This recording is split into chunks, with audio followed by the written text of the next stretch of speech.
So, Devin, we've talked about how amazing Theed is, and we like Naboo, but Qui-Gon has to make a decision, and the decision is, where do we run?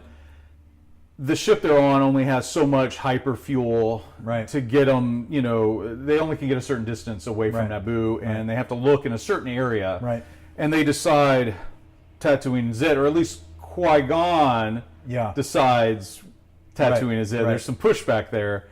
But it makes me think, you know, and wonder, just like we talked about, is Theed the best Star Wars city?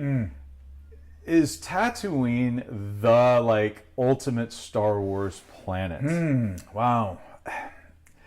Help me kind of unpack that a little bit. Like, when you talk about, like, the perfect Star Wars planet, how are you defining that? The most, like, iconic. Like, when you see it and see moments from any Star Wars movie there, it just conjures up so much more.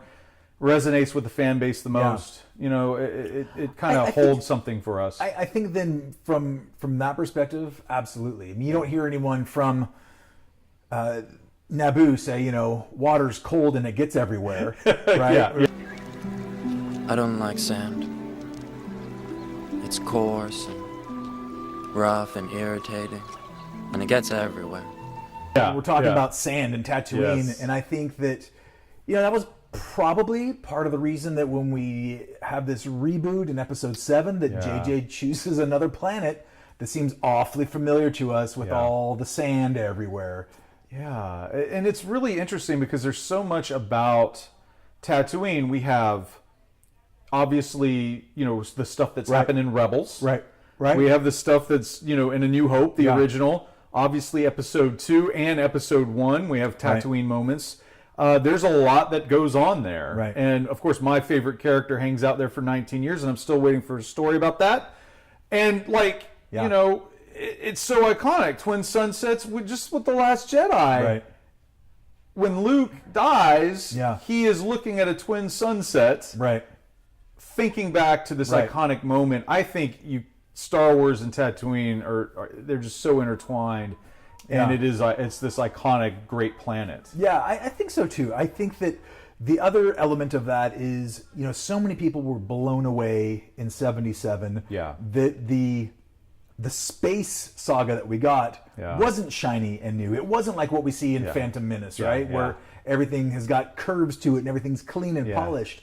And I think that just kind of adds to the lure of Star Wars. We go to this dusty, dirty planet where everything is dirty and dusty and beaten up and rust and everything else. And I think that's why we love Star Wars for so many reasons. It's just like, it's lived in. We want to know about it. That's it. It's lived in. People have said that so many times, but there's also this, like, desperation for survival. When it comes to Tatooine, and it shapes people.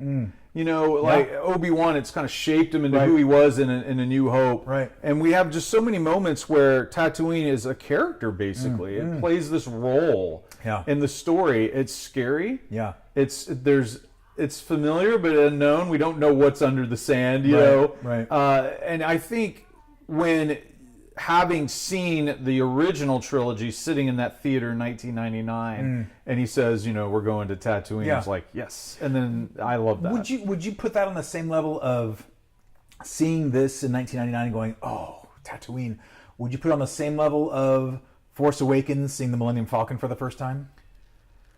Ooh, that's tough. I think it's close, but not quite there.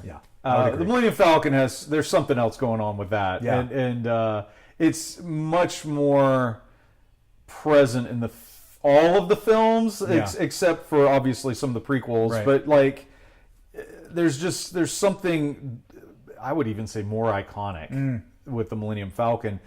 But I will say this, that with Tatooine, you have this location that does take on this feel of a character. It shapes the characters. It also there's an unknown to it. It's also a little scary. And it's a great place for, like, adventure, you know. And I think it conjures up so much, and the fact that the Chosen One, Anakin Skywalker, this is where he's basically coming from. As far as we know, I think it makes it even more special. We're getting closer and closer to meeting Anakin, and we're there. And it's amazing because we're almost 30 minutes into the film. Yeah. And we're going to Tatooine. And the only other thing I would say is, the Hutts are there. Right. Panaka is like, you crazy? The Hutts are there. They're gangsters, know. And Qui-Gon's like, but they're not looking for us. Yes. And it goes into like how wise Qui-Gon is he's trying to protect the Queen, right, and navigate through this. So. Yeah, absolutely, spot on. Yeah.